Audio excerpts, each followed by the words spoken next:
Sun's coming up, the drinks are hot, and now it's time for our first cup. Today, for the future.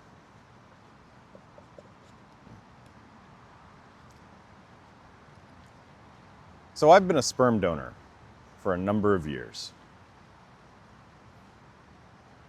I know of a number of children that have been created with my genetic material.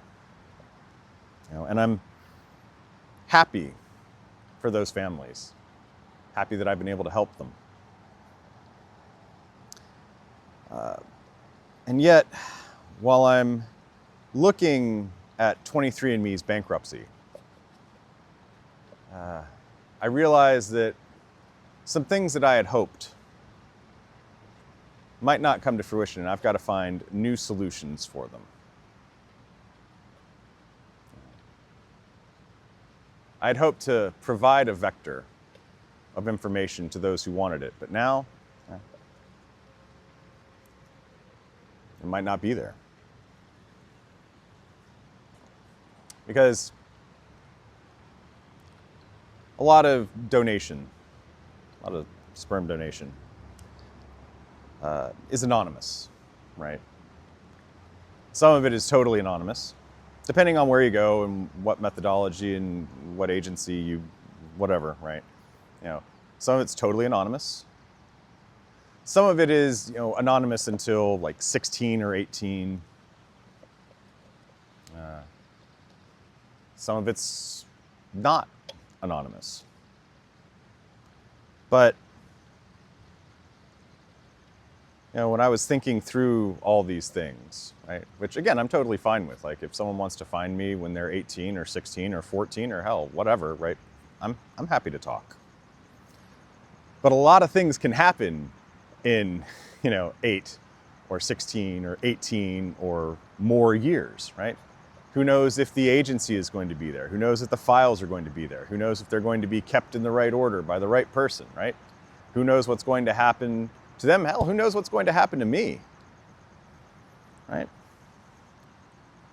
And, one of the ways that I was trying to hedge against the vicissitudes of human existence was keeping my DNA in 23&Me, keeping it in a place where if someone really wanted to know, they could find it, right?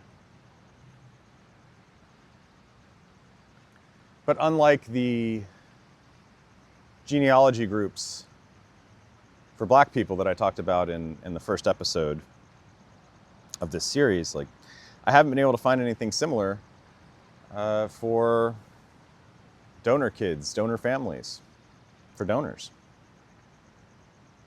So now I have to think of an alternative. I don't know, maybe I'll bid on 23&Me's everything myself. Yeah, one can dream, right?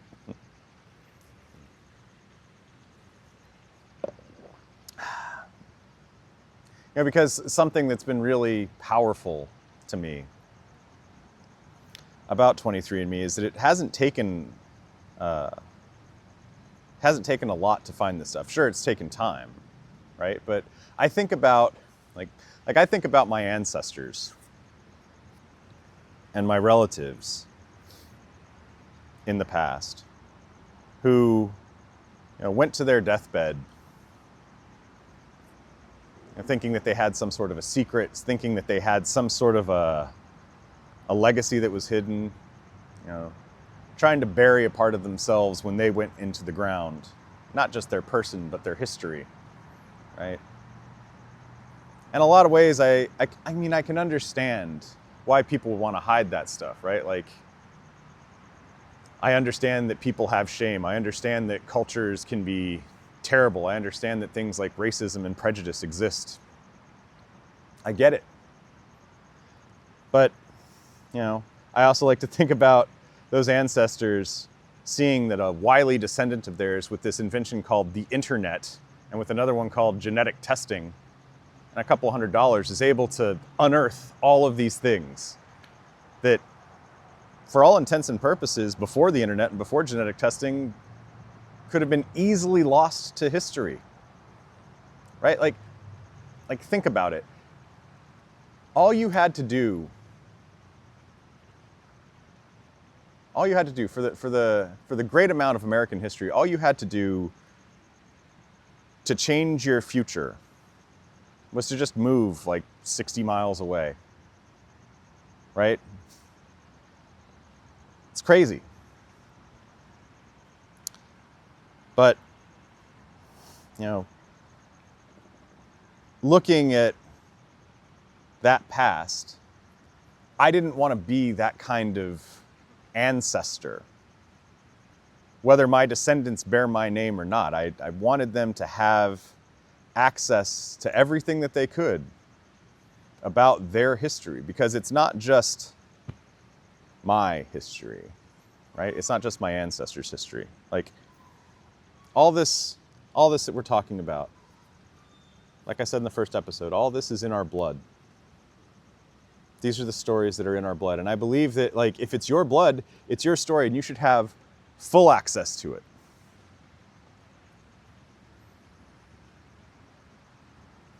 And I was hoping that 23&Me would be around long enough to help ensure that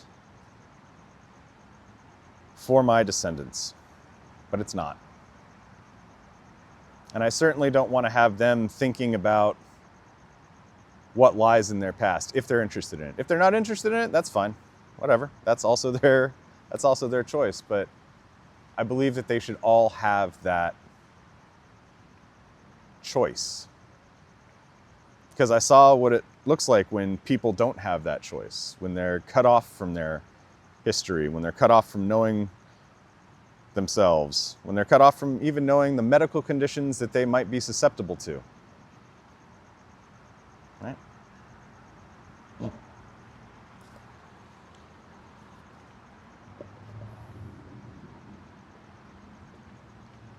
But one of the things I also know about myself and about the human race in general is that when we are presented with great changes, when we are presented with, when we're forced to accept that our plans are changing, that what we relied on won't be there, I know that we are capable of adaptation. And I know that if I was able to find out all of this information with new inventions and time and tenacity, I'm sure that my descendants will be able to as well. I just need to do the best that I can to ensure that they've got access to that information. And I will.